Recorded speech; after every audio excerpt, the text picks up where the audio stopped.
Hi, my name is Kiani Akui, and today I will be talking about my thoughts after reading Body Ritual Among the Nasi Rema in comparison to my personal views of my cultural practices.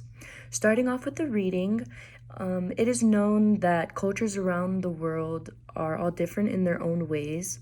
However, after reading, my eyes are much more open to see exactly how different cultures can be. Obviously, after reading about their magical practices, I was alarmed and somewhat uncomfortable, like anyone else would be. But growing up in Hawaii, I know that what may seem crazy to one person might be absolutely normal to others. After reading, I noticed that perspectives go a long way in this because when you're an outsider looking at someone else's life, your perspective is already impaired with the views that you already once had. So when reading this, I tried to take off my Hawaiian vision goggles and I genuinely wanted to learn about their culture and put myself into their place because I know that had I been raised in that tribe and came from that same history, those gory practices would be ones that I would be practicing by birth. American culture is largely dependent in perspective, and moving into a more personal tone and relating it to myself and my own personal cultural practices. In Hawaii, hula is a tradition of dance moves that involved moving your body to music or even sometimes drum beats. Hula was choreographed and memorized and was used to tell a story and was passed down from generations to generations. So Hawaiians wouldn't write down the chant or their dance moves or the words that they're singing because it was memorized, and that's the only way that knowledge stayed current and those practices continued on because there was no media or recording of it or any of that sort. And so it is known that hula was used as a communication method to pass on stories from different generations, and it was used to keep knowledge alive and current. There are very so many different types of hula dances that are all used for different purposes. Over time, hula was directly modified by foreign impact. This being because when the missionaries came to Hawaii, they failed to understand the cultural significance of hula dancing and assumed that it was a sexual act.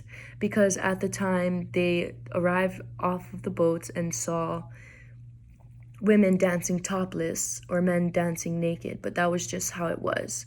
And they were dancing because they were celebrating that there was new people in their land that they have never seen before.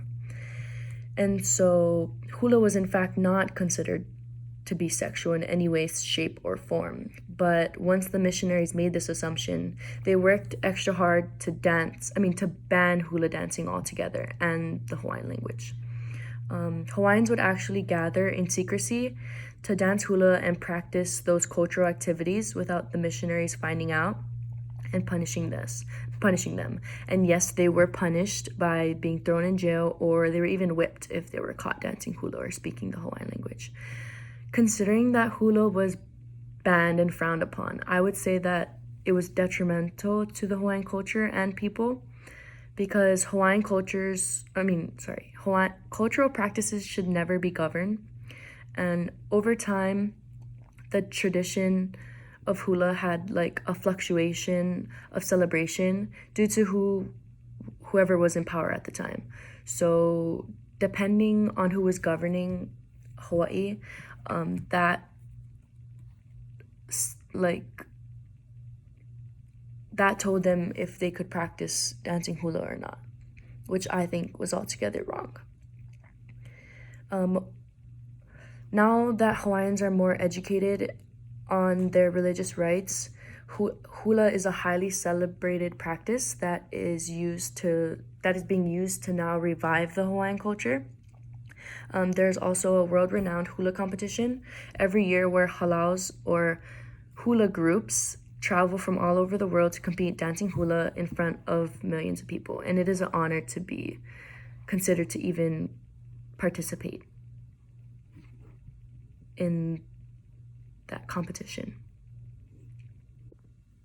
But there were people who had to challenge the norm and practice their beliefs even though the outsiders didn't understand from their perspective.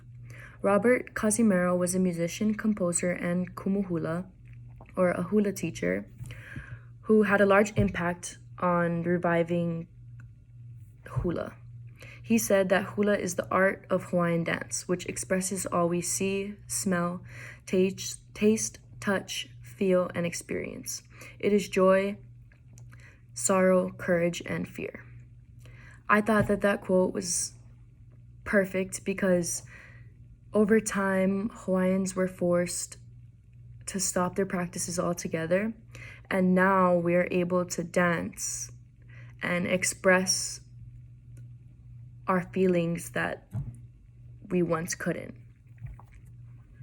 Thank you.